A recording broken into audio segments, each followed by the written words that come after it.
कुर्बान जाइए उनकी हौसला मंदी पर कि हजरत साद बिन वक्कास रज़ी अल्लाह ताला अन्हु ने जब ये देखा कि बीच में दरियाए दिजला हाइल है और मदाइन का किला सामने है, दरिया पार करना होगा तब मदाइन के किले पर हम पहुंच सकेंगे।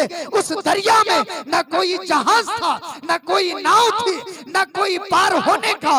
सुन्नी कभी गाफिल नहीं होता, सुन्नी कभी सोता नहीं है, सुन्नी हमेशा जागता है। और सुन्नी उसी को कहा जाता है जो फराइज के साथ साथ अल्लाह के रसूल सल्लल्लाहु अलैहि वसल्लम की सुन्नतों पर अमल करता है। अरे हमारी शान तो ये थी, हमारा मर्तबा और मकाम तो ये था कि हम एक दौर था कि जिसमें कहा करते थे दश्त तो दश्त है दरिया भी ना छोड़े हमने, दश्त तो दश्त है दरिया भी ना छोड़े हमने, बहरे जुल्मात में दौड़ा दिए घोड़े हमने। आपने सुना नहीं है हजरत साद बिन वक्कास रज़ी अल्लाह ताला अन्हु जो प्यारे रसूल सल्लल्लाहु ताला अलैहि वसल्लम के बड़े सहाबी थे, उन्होंने ईरान के मुल्क को यके बाद दीगरे वहां के इलाकों को फतह कर लिया। फतह करने के अखीर में जब मदाइन जो ईरान की राजधानी थी उसकी तरफ लपके, वो चूंकि इस्लाम के बहुत बड़े सिपहसालार थे, बहुत बड़े कमांडर थे, अपनी फौज के साथ जब ईरान की राजधानी मदाइन के किले को फतह करना चाहा, वहां जीत हासिल करना चाहा, तो मदाइन की तरफ जब बढ़े तो बीच में दरियाए दिजला हाइल था। दरिया एक बहुत बड़ा दरिया जिसका नाम दिजला है। आप नेट चलाते हैं, यूट्यूब का इस्तेमाल करते हैं, आप जरा सर्च करके देख लीजिएगा, आपको दरियाए दिजला कितना चौड़ा नजर आएगा और उसकी गहराई कितनी बताई जाएगी। उस जमाने में दरियाए दिजला भी काफी चौड़ा था। ये दरियाए दिजला मदाइन और हजरत साद बिन वक्कास रज़ी अल्लाह ताला अन्हु की फौज के बीच में हाइल था। अब पार हो तो कैसे, मदाइन के किले को फतह करें तो कैसे, मदाइन के किले में इस्लामी झंडा लहराएं तो कैसे, मगर कुर्बान जाइए उनके जज्बे पर, कुर्बान जाइए उनकी ईमानी शजाअत पर, कुर्बान जाइए उनकी हौसला मंदी पर कि हजरत साद बिन वक्कास रज़ी अल्लाह ताला अन्हु ने जब ये देखा कि बीच में दरियाए दिजला हाइल है और मदाइन का किला सामने है, दरिया पार करना होगा तब मदाइन के किले पर हम पहुंच सकेंगे। उस दरिया में न कोई जहाज था, न कोई नाव थी, न कोई पार होने का आला था। हजरत साद बिन वक्कास रज़ी अल्लाह ताला अन्हु ने अपनी फौज के दरमियान ये ऐलान कर दिया, ओ मेरे लश्करियों, ओ मेरी फौज, तुम देखते क्या हो, अपने अपने घोड़ों को दरिया में डाल दो और मौजों का सीना चीरते हुए दरिया पार कर जाओ। मौजों का सीना चीरते हुए दरिया पार कर जाओ।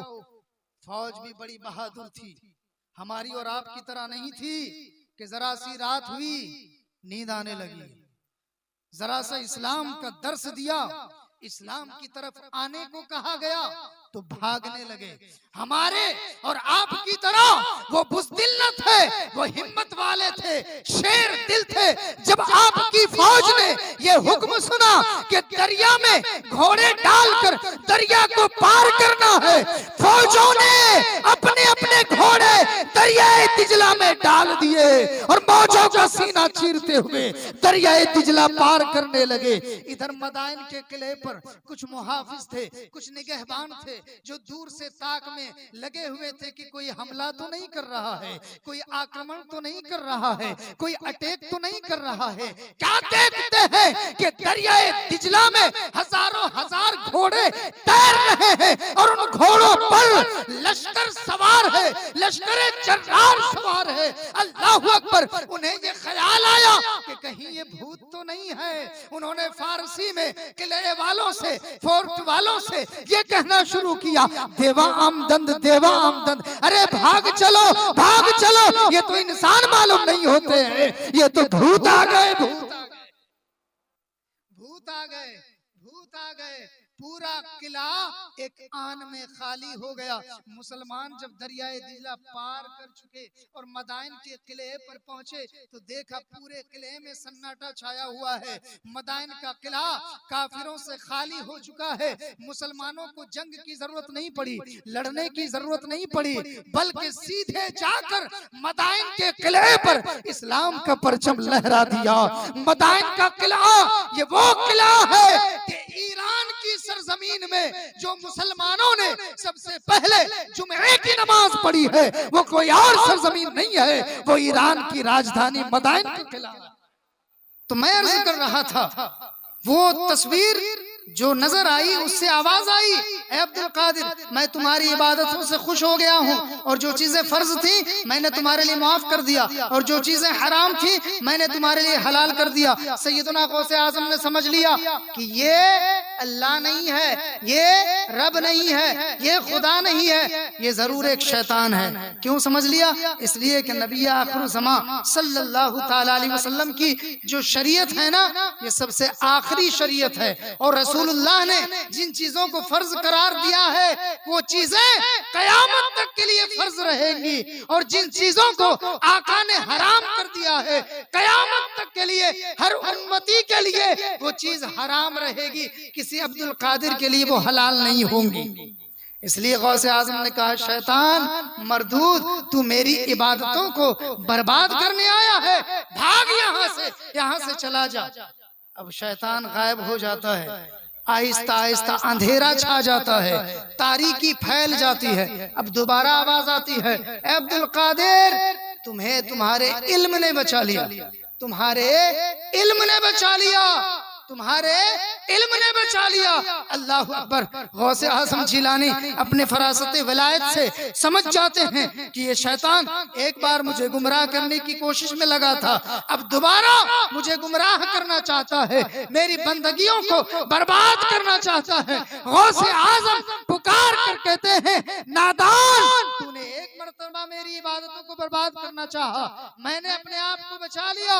ऐ नादान तू दूसरी बार मुझे गुमराह करना चाहता है, सुन मुझे मेरे इल्म ने नहीं बचाया है, मुझे बचाया है तो मेरे परवरदिगार की रहमत ने बचाया है, मुझे बचाया है तो मेरे खुदा के फज़ल ने बचाया।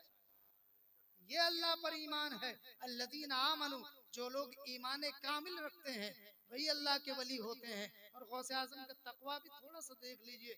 गौसे आजम का तकवा, उनकी परहेजगारी, उनकी इबादत, उनकी खशियत इलाही, उनका अल्लाह का डर दिल में ऐसा बसा हुआ था कि अल्लाह अकबर 25 सालों तक उन्होंने जंगल में इबादत की है। 25 सालों तक जंगल में अकेले तने तना उन्होंने अल्लाह की इबादत की है।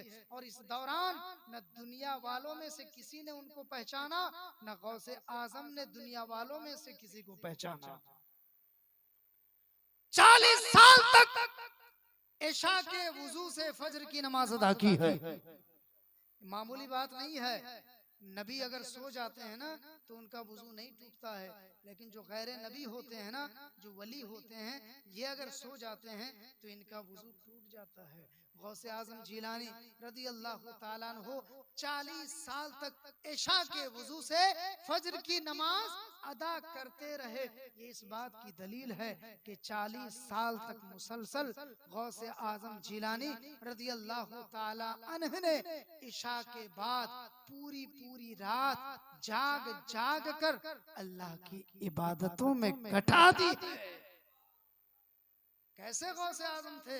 15 साल उन्होंने इस तरह गुजारा कि इशा के बाद एक पांव पर खड़े होकर कुरान मजीद की तिलावत शुरू करते, फजर की अजान होती नहीं कि एक खत्म कुरान मजीद मुकम्मल कर लिया करते थे। ये तकवा था।